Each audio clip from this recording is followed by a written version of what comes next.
My name's Kaitlin, and this is my poem. So I travel a lot. I'm from California, and it usually takes me 2 plane rides to get home.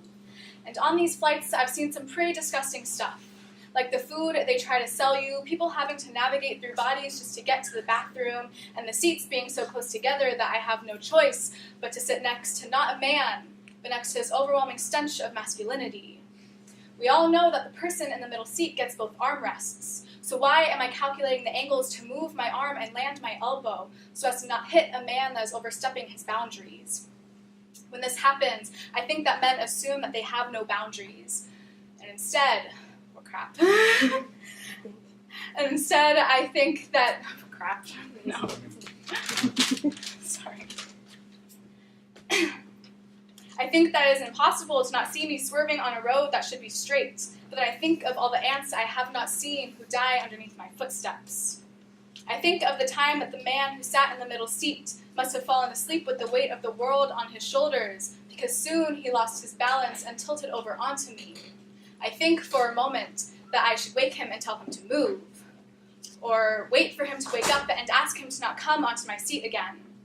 Or just hope that he wakes up and realizes what had happened and be so overcome with shame and embarrassment that he makes a gesture towards me and moves his lips enough for me to recognize an apology. But then I say to myself that I cannot blame a person for how they move in their sleep. But then I think of all the times I have fallen asleep on a plane in the most rigid positions and have woken up in the same position, more stiff and more sore. I think again of the road and of how ants are never allowed to walk in a straight line, of how we must be ready for accidents to occur even if we are in the right place. Even when I'm in my seat and I have the right to sleep, I am cautious of entering the lane of those beside me.